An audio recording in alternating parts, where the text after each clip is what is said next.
Hello everyone, and welcome to Without a Voice. Well, I have a voice, so I don't even know what this game's about, but we're gonna start it right up with this playthrough. Now, this is a rather new game, just came out March 20th, and it's free to play, and I thought I'd like to try it since it's a story game. Content warning, please note the following game contains disturbing themes and explicit content. Violence, death, a lot of bad stuff. Okay, well, let's hope nothing too explicit happens, or we'll have to blur that out. When cold, cruel destiny is within her grasp. This is horrible. Thou may endeavor bravely, dear, to change thy path. But fate cares not which twisted road you choose to take. You dance atop her palm with airy choice you make. Day 1.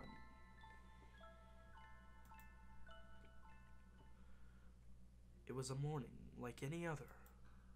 The tragedy soon to unfold would affect so few people that time would swiftly forget it. For those involved, however, that morning was a maelstrom drawing them in, closer and closer still. It all began innocently enough with a certain exiled princess in a terrible predicament. Ah, yes. Ah, oh dear, I've run out of firewood. If only I had noticed yesterday. And this is Cassidy? This has caught me quite unawares. The ex-princess in question was named Cassidy, and she was the eldest child of the kingdom of Vermeer. What's that you say? You've never heard of Vermeer? Nope. One shouldn't be surprised. This all happened long before the universe summoned you into existence. Okay. The next shipment isn't due for a little while yet. But I cannot wait! I won't be able to cook or do laundry without a fire. So long had the princess been living in this cottage alone that she'd taken to talking to herself, just to feel less lonely. Determined to gather some wood before sundown, Cassidy grabbed a hatchet and some linen, and then quitted the place. Once outside, she paused, considering for the umpteenth time whether it would be the best for her to lock the door. No one will come in anyway. My brother's agents never enter, and no one else travels this deep into the wood. Convincing herself so, Cassidy turned away and headed into the forest to begin her mission. Unfortunately, her determination and willpower were short-lived. As I thought, firewood isn't just lying on the ground, just waiting to be picked up. Though she'd brought the hatchet, she'd foolishly hoped she wouldn't have to use it. Faced with so many different types of trees, most of them quite large, she was unsure how to proceed. Now that I think about it, how much firewood do I usually use at once? Oh, the more I try to remember, the more addled I'd get. Perhaps I'll just subsist on fruits and fungus until the next crate arrives. A timely stomach growl quickly put a stop to such plans. Cassidy let out a sigh. For now then, I shall return to my favorite place. It always brings me peace. That place holds some magic, I've always felt. I'm sure I shall be able to think of something once I'm there. Her spirit restored, Cassidy hefted her linen satchel a little higher. It was not long until she would be comfortable again, she thought. Why, you're as radiant as ever. There were many views to take pleasure in this forest, but this one in particular always brought her delight.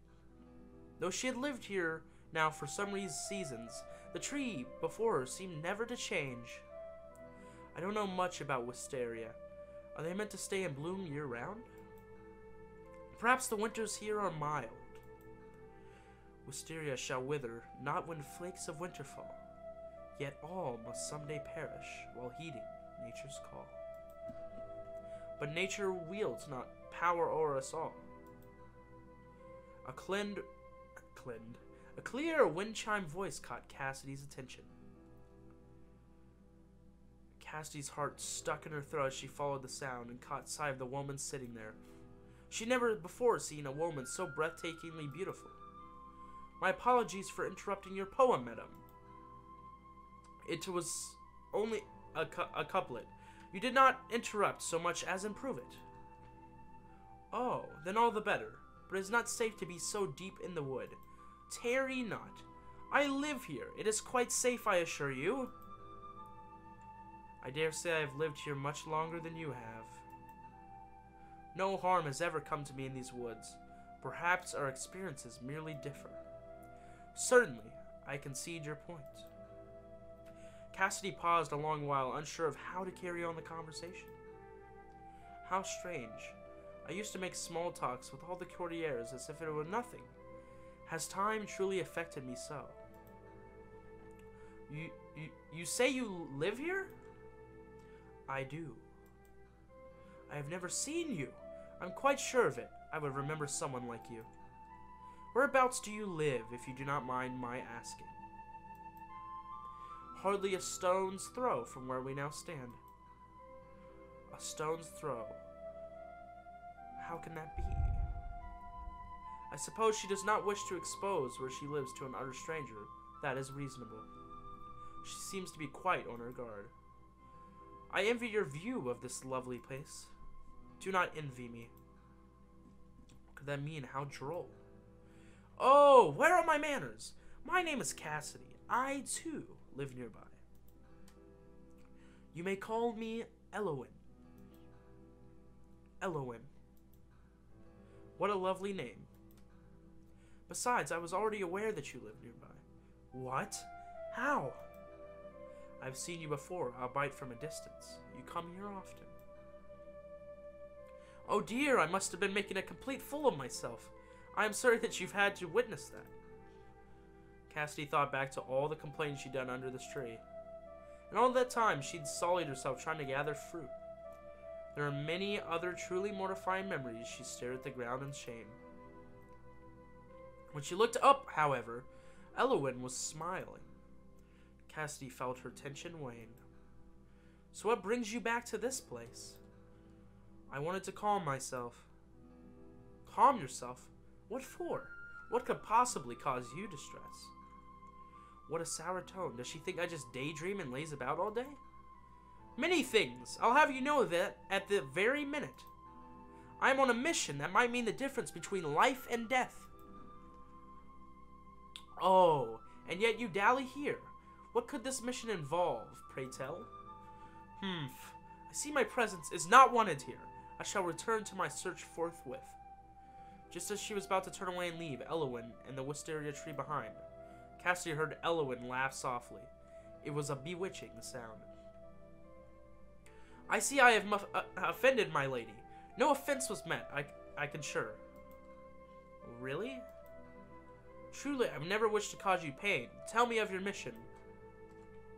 I have run out of firewood. Upon hearing this, Elowen stood up and dusted herself off. Allow me to be of service. Oh no, I couldn't possibly Please, this tree suffers so much every time you shed your tears and frustration upon it.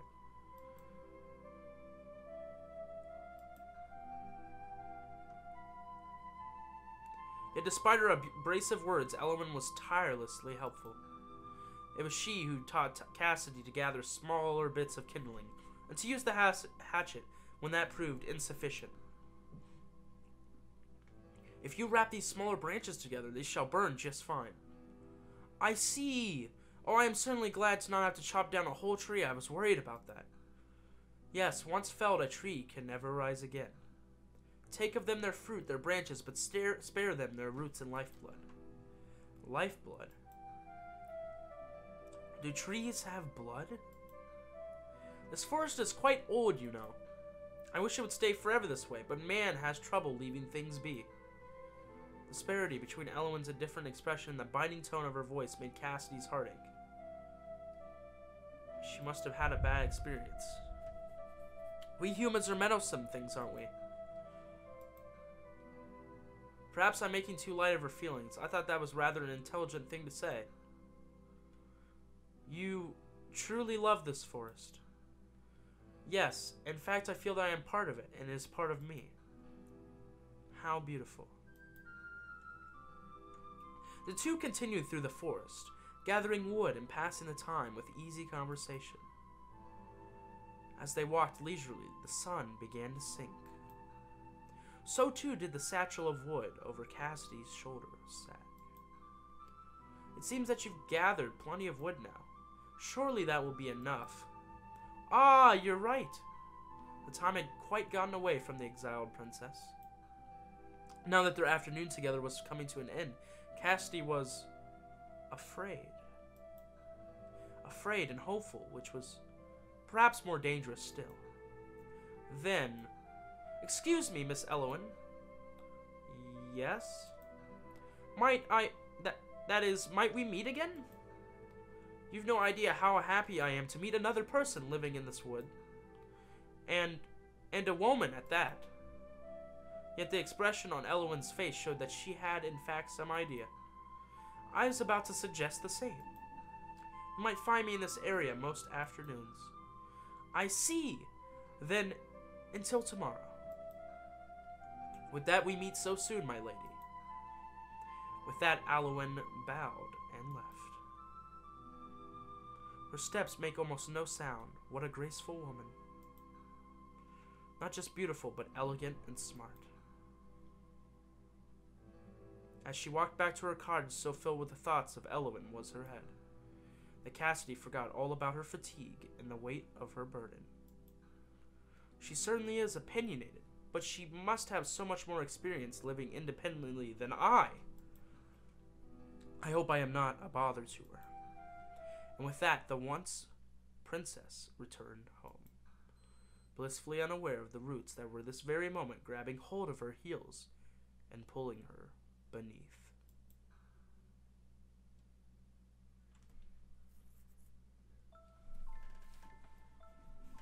It is said, a fool repeats his days, changing not but expecting change. I posit these men are by routine hog-tied. They expect not and are by not satisfied. Day 2.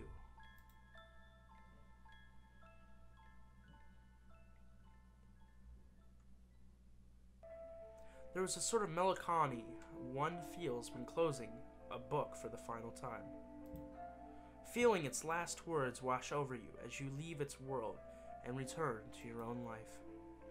And it was anew that Cassidy had grown used to. In her former life, she had received the best education that money and bribery might buy. Now that bright mind was left to languish, fed by nothing more than a single new book each fortnight. By now, Cassidy was in the habit of reading very slowly indeed. She shut her latest tome and placed it upon the table, next to her half-written letter to her brother. I never sound quite myself in these letters. How do you write from a distance to one whom you once saw daily? And how do you write anything at all when your life has grown so dull?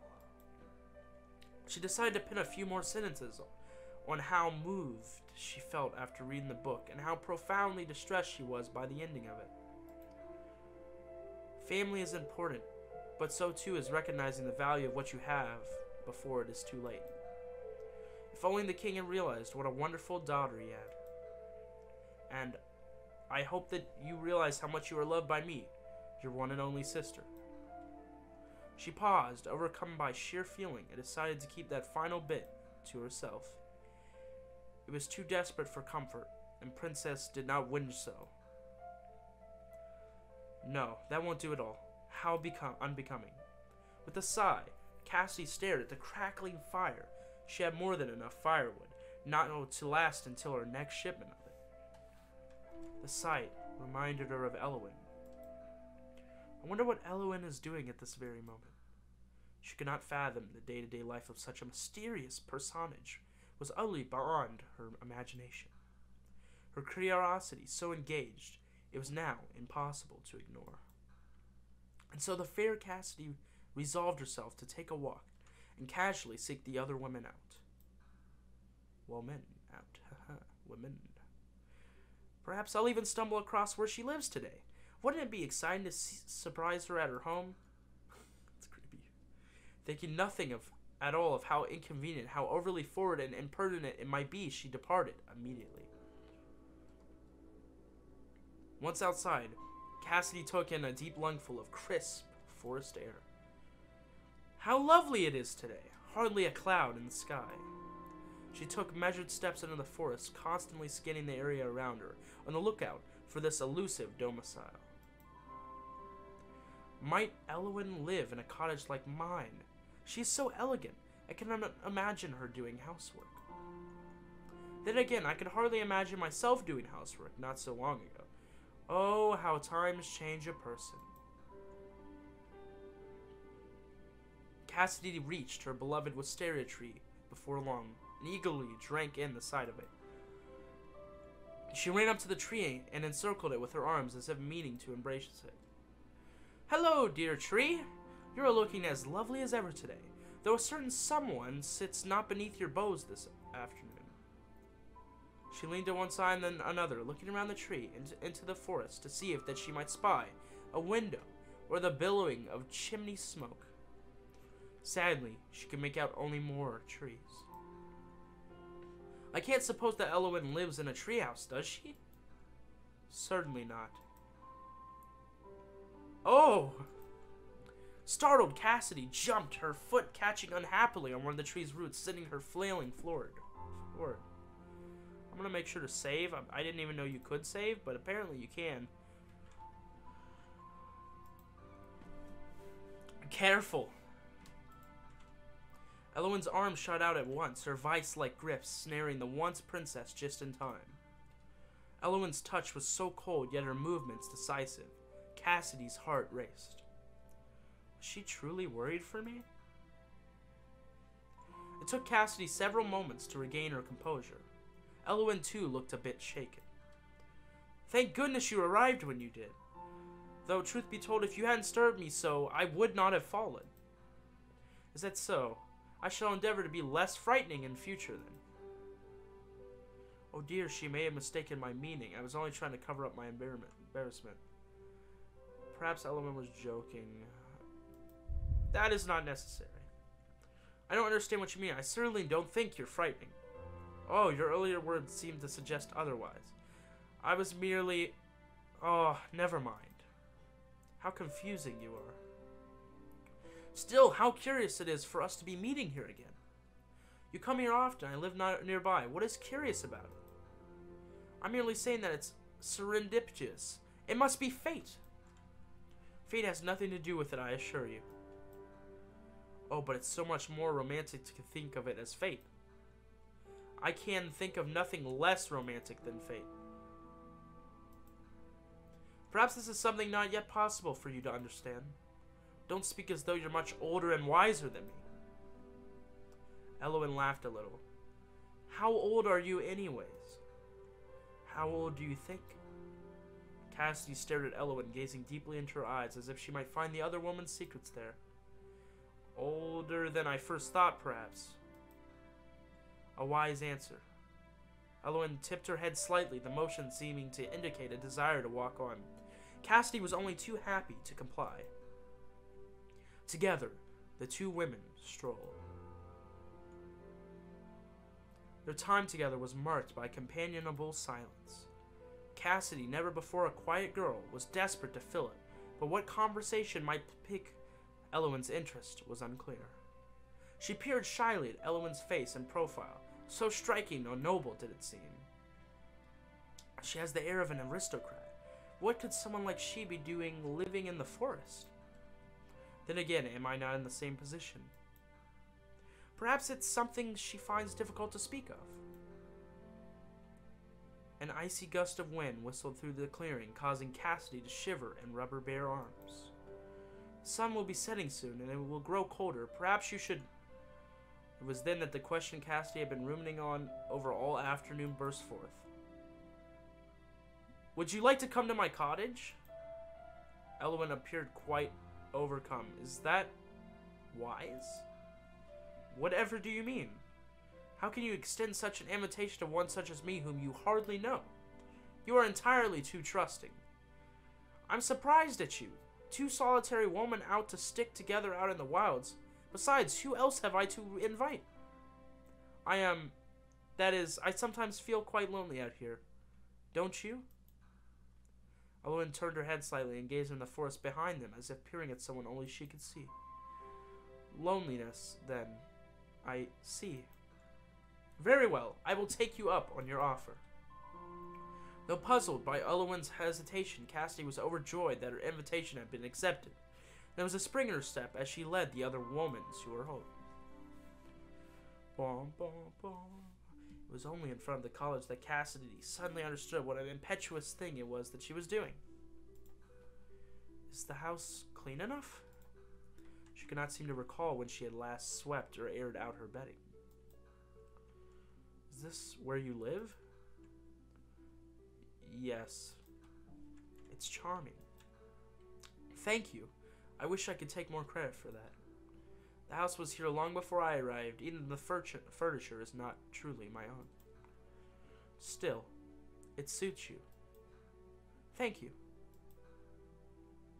Bolstered by Elowen's reaction, Cassidy finally gained the courage to follow through. She opened the door wide, gesturing for the other woman to enter. As Elowen did so with her usual slow measured steps, Cassidy could not help but notice the other woman's feet, clearly visible in the slippers she wore. Her toes are curled. How odd. They stayed that way even as Elowen entered the house. Perhaps her manner of walking is not purely for the sake of elegance, but also necessity. Had Elowen some sort of pain in her feet? Cassidy pondered on this and resolved to ask about it when the opportunity arose. It is quite spacious. You live here alone? That's right. It's not so bad. I don't have anyone to tell me what to do or where to go. I have a freedom now that I'd never known before. Perhaps, but sometimes I believe that being tied down to something is easier. If you don't realize you're being strangled, it's just a pleasant, lightheaded feeling. I don't really understand. It's alright if you don't. Elowen walked slowly from one part of the room to the next, her fingertips ghosting over every surface. She looked to be seeking the essence of each object, taking in every minute flaw, and deciphering its true nature. Cassidy wondered what Elowen might discover about her, if only she allowed it, if only she dared. It was unbearably quiet. Just then, Elowen came across the book Cassidy had finished reading. Oh, that's a book my brother sent to me. I get so frightfully bored here that these books have become my sanctuary. I'm expecting a new shipment soon. Your brother. Elowen was silent for a time, digesting that new information. And then her eyes fell on the half-finished letter haphazardly placed next to the book. Cassidy followed her gaze. Eyes wide, she leapt forward to snatch the letter away. How much had the other woman seen?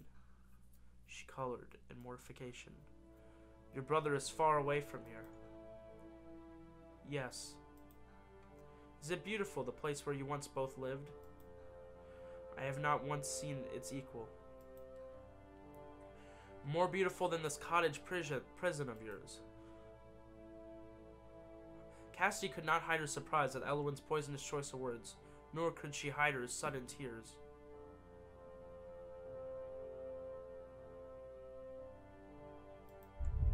I don't know. She dried her eyes delicately, but with determination. Now was not the time for tears. Things are complicated. It is not as clear-cut as you seem to believe. Undoubtedly, the affairs of men oft are. However, all that I need to know is that he is there and you are here. That he is responsible for the difference that difference can be inferred quite easily. You are a fast reader to be able to jump to such conclusions so swiftly.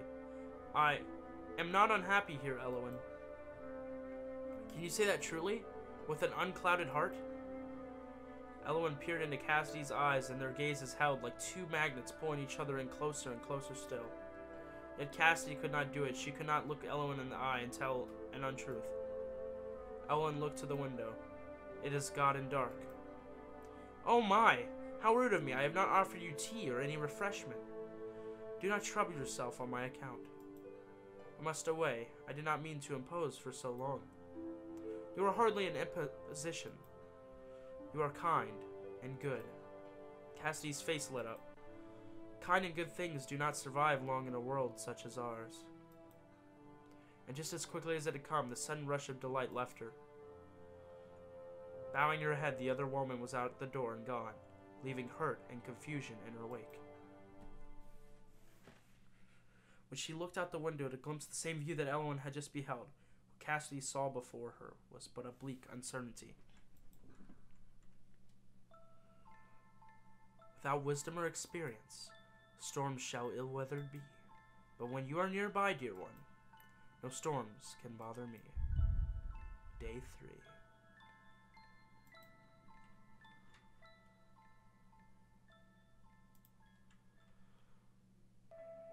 The exiled princess paused on the very first line of her letter. To my dear Alexander. Is that too familiar? Will he dislike it? The brother of her memory was a kind boy, but rather stiff and particularly mindful of decorum. Following the events of the previous evening, Cassidy felt compelled to rewrite her half-finished letter. Not that Alexander would care. I'm going to put that. Not that Alexander will care either way. I'm sure he's too busy to even read my letters, though. Still, I want him to know how I spend my days. I feel less alone when I read his letters, and if mine can ease his spirits, then it's a worthwhile endeavor. To my dear Alexander, I hope that this letter finds you well, dear brother. My days remain unchanged. Every morning, I wake up and make myself breakfast and a cup of tea. I greatly enjoyed the tea leaves that you sent last. After breakfast, I read or practice my embroidery. You will perhaps not be surprised to know that my skill with the needle has not much improved. And in the afternoons and evenings, I like to go on walks. Do not worry. I do not stray far from the cottage. I cherish the exercise being among the trees and the makes of feeling. Lately, I find myself in a victimizing wisteria tree. So beautiful the tree is, I do not remember seeing my wisteria tree around Vermore. Somehow, even after rewriting the letter, Cassidy was not confident about its contents. Is this interesting enough? She had not talked much of Elowen, not wanting to confuse her brother with tale of a woman he had never met. In fact, upon a quick reread, she realized she had not mentioned Elowen in her letter at all. It's better this way, I think. When Cassidy looked out the window, she realized the sun had started to set. Oh dear, was I revising for so long? Silly me. She folded up her letter and placed it in an envelope, sealing it with the royal wax seal she was given. She stood and stretched her arms above her head. I have hardly moved it all day. This is no good. Cassidy walked to the front of the cottage, where she normally left her letters halfway, beneath the door for an agent to collect. She had just stuffed her letter under the door when... Princess! Cassidy's blood ran cold for just a moment, but she soon realized she was addressing her and relaxed. Who was addressing her and relaxed? You surprised me, Elowen. She spoke to the other woman through the half-open window at the front of the cottage. I am no princess, you know. Is that so? You seem like one to me. Cassidy was not sure how to respond to that sentiment. If I casually let slip that I was a princess, I did not realize that I still behaved in the manner of one. Lifelong habits cannot so soon be discarded, it seems. There's an envelope under the door. Oh yes, do leave it there, it's outgoing. Outgoing. Elowen paused for a long while, but said no more on the subject. May I come in? Of course, I'm so sorry. I should have invited you sooner. I was so taken aback, you see. I did not mean to surprise you so. It's all right. A happy surprise, I am. So glad to see you. She opened the door and ushered Elowen inside. This time, Cassidy did not forget her manners. She quickly flew into the kitchen to make her guests some tea and pulled out the crackers she'd set aside for such an occasion. Elowen politely sipped the tea, but did not touch the crackers.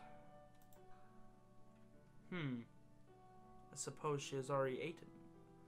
I wonder why she does not eat. I suppose she has already eaten. There's a healthy glow to Elowen's face. I suppose she has already eaten. She strikes me as the type who would worry about her figure. And it's so late in the day already. Yes, I'm sure she has already supped and cannot eat no more. Cassidy endeavored not to take offense and instead greedily partook of the crackers herself. The two women talked pleasantries for some time, though it became rather apparent that Elowen's attention lay elsewhere. Is everything quite all right? Why do you ask? You seem somewhat reserved. That is more than usual. That letter. You said it was outgoing. Is that the letter you wrote to your brother?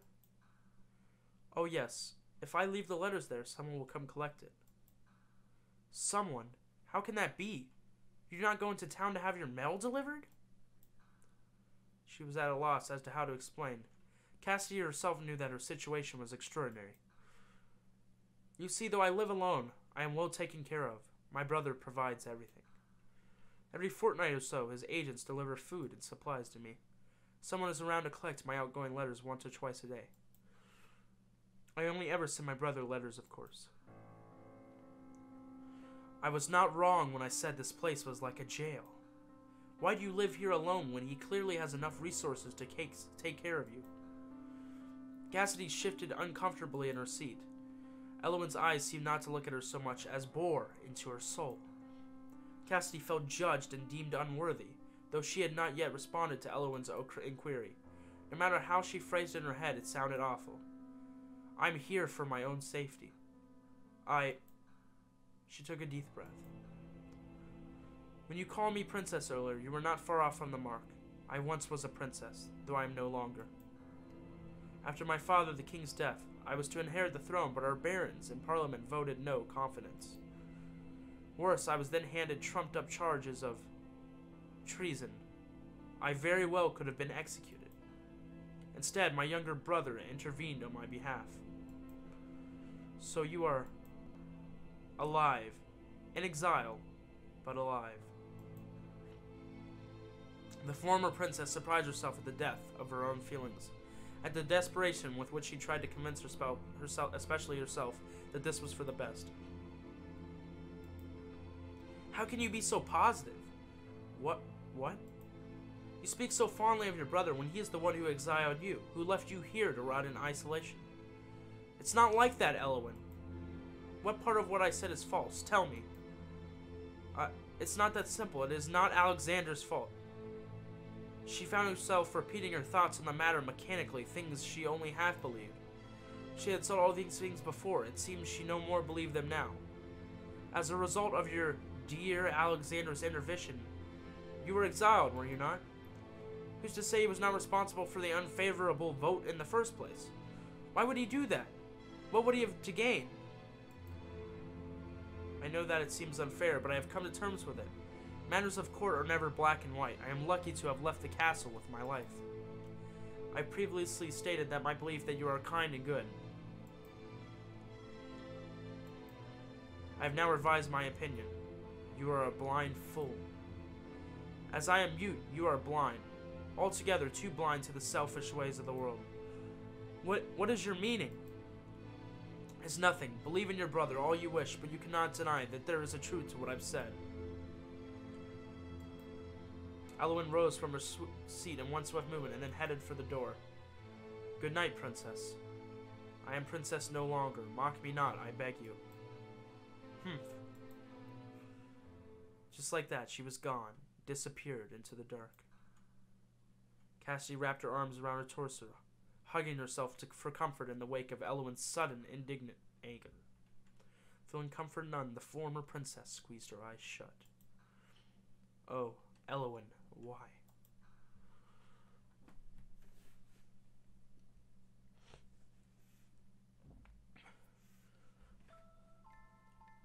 There's a treasure that can't be bought, no matter how long it may be sought.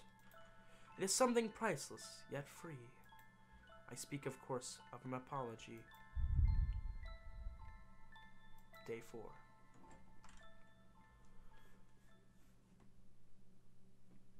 Wow, this is really good, guys. I like this style.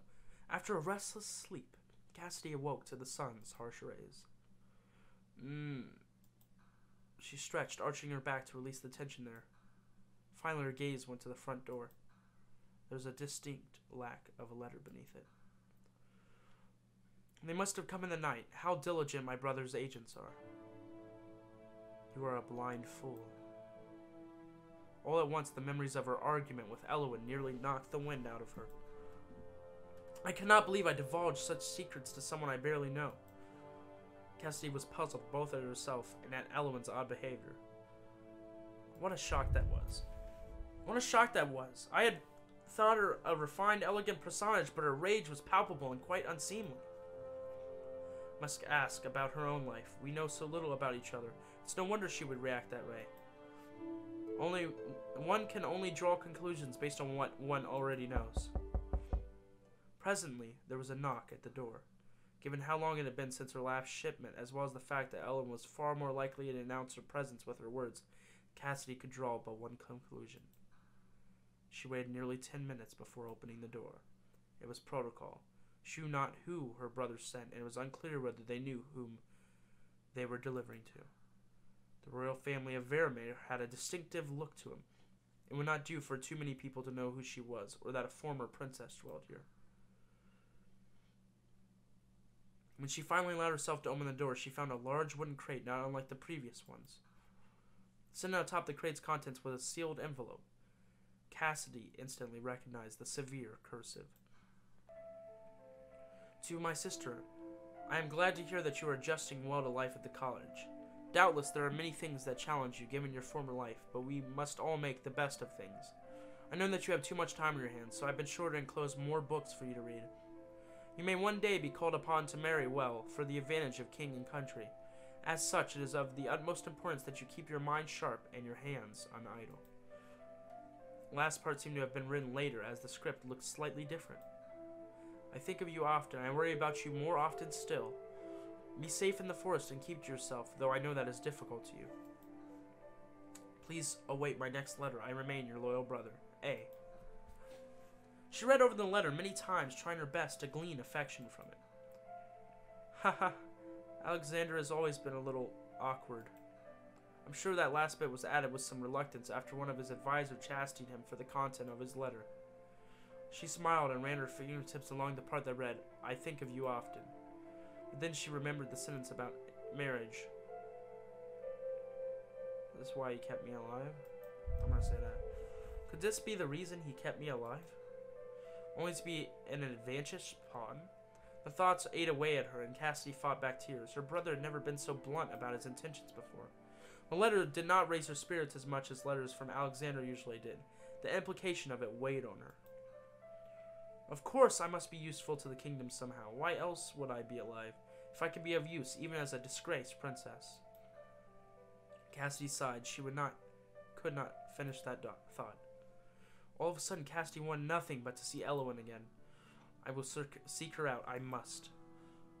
The other woman's presence would certainly be a salve for her current mood. That was her reasoning, and she swiftly acted upon it. Cassidy set the crate away inside the cottage and then set out. After a long, fruitless walk about the forest, she arrived in front of the wisteria tree. Elwyn. Princess. I am no longer a princess. Just because you no longer live in a castle does not mean that you are no longer a princess. Cassidy was reminded of the word marriage once again. Elwyn was right. She was still considered a princess, insofar as a princess could be useful. A long silence passed between them. Both were conscious, no doubt, of the argument that had transpired between them, an argument they had not yet resolved. I am sorry. Elwyn's eyes widened almost imperceptibly, but Cassidy, staring at the other woman's face as she was, took note. I should not have burdened you with my circumstances to begin with. But you were only worried for me. I should have been more sensitive in my explanation. No. Cassidy was struck by the sight of Elwyn's soft smile as she laughed. The former princess's heart fluttered, and her brother's letters were promptly forgotten. It's nothing. It would seem that I, too, am quite the fool. Air thusly cleared, the two women were able to enjoy the rest of their day together. They whiled the time away in companionable satisfaction. That night, Cassidy drifted off to sleep with a full heart. The strings of love are oft unseen, though wrapped around you they may be. When tied fast, none can come between, nor challenge humble fate's decree. Day 5. Ah, how beautiful it is today. Indeed. Elowen had surprised Cassidy early that morning, arriving at her front door without warning. Though Elowen didn't even knock, silly creature. I wonder if she would have left if I hadn't seen her and opened the door. The thought bothered her almost as much as the notion that Elowen might not yearn for Cassidy's company, the way Cassidy did for hers. After some time spent lingering, both paralyzed by indecision, they decided to go on a leisurely nature walk. For the next few hours, they strolled through the forest together, stopping here and there to pick berries or mushrooms. That one is poisonous. Do not touch it. Right.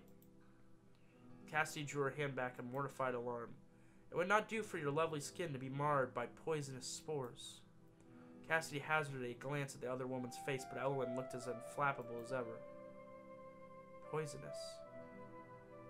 How do you know so much? You know so much about the flora and fauna here. However did you learn it all? I have lived here many years in that time. I have witnessed many interesting things. I have learned much, letting the people who pass through here educate me. However, it's been a solitary life. I have seen much, but experienced little. Elowen.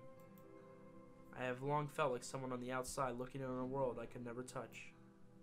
There was a melancholy in Elowen's countenance that Cassidy had not yet seen, nor even thought the woman capable of. The Elowen she knew was dignified, taking such charge of her emotions that none ever showed. I have not known her long, of course. Perhaps this was merely how she comports herself around those of little acquaintance. What made you decide to reach out to me? Reach out. That is... She thought back to their first meeting, the way her own heart had leapt at the sight of Elowen. Elowen had known all about her, had apparently been watching her for some time. You didn't have to be sitting under the tree that day. You could have continued watching me from afar. But you found me. You spoke to me. And I'm so glad she did, but I fear she might call me silly if I say such a thing. I thought you delicately beautiful. Matter of fact, the way that Ellen said this struck Cassidy. She was flattered, of course, yet part of her was also worried. Beauty was not something lasting. It would be a shaking foundation for any relationship. If it had been a courtier complimenting her beauty, Cassidy might have taken it better. But this way it was Elowen, a woman of whom she was becoming increasingly fond. Thought. That's past tense, is it not? What do you think of me now? I still think you exceedingly beautiful, but dainty and delicate you are not. You are far from being the poised princess I took you for. Cassidy winced, and her mouth formed a little pout as she turned her eyes to the ground. As I thought. It is to be expected. Someone so graceful as Elowen will of course find me lacking. You're not what I expected, but I believe that might be for the better.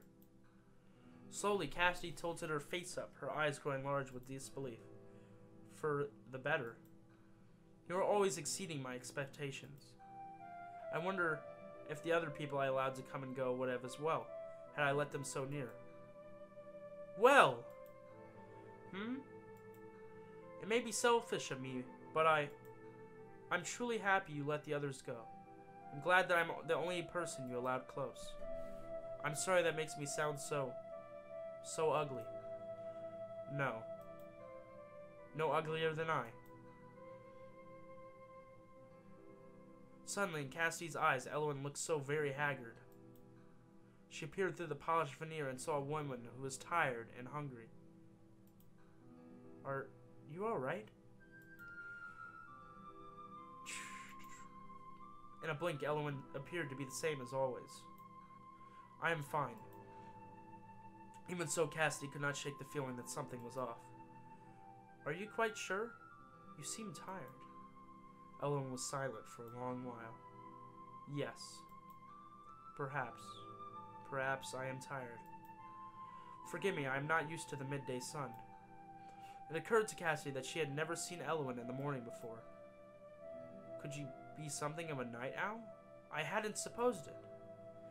And here I invite her to walk with me underneath the full blaze of the sun. How thoughtless I am. Elowen.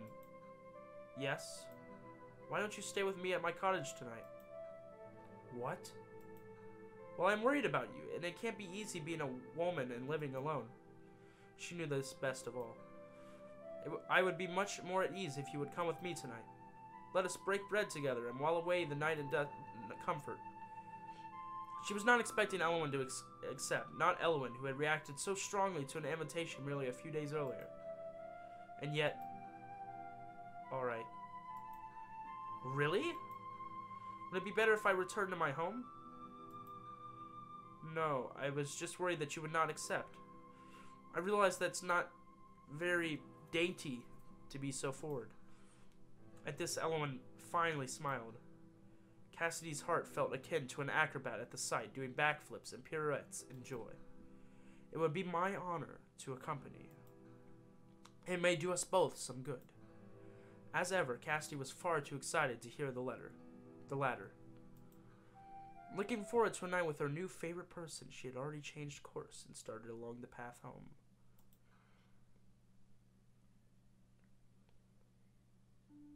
Cassidy closed the front door behind them and went to the kitchen to put away the plants they gathered.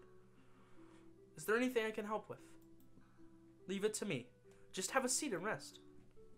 You really do look tired. Alright. While she put her affairs in order in the kitchen, Cassidy couldn't help but think back to the things Elowen had said. She said that she likes me the way that I am. That's so kind. She felt a deep sense of warmth and satisfaction, the likes of which she had not felt in a long time. Cassidy returned to the living room a short while later, 2 cups of tea in hand. Oh! She found Elowen asleep, slumped on the divan. Poor thing. She must have been exhausted. There was a loose strand of hair in front of Elowen's face. Cassidy reached down and tucked behind her ear.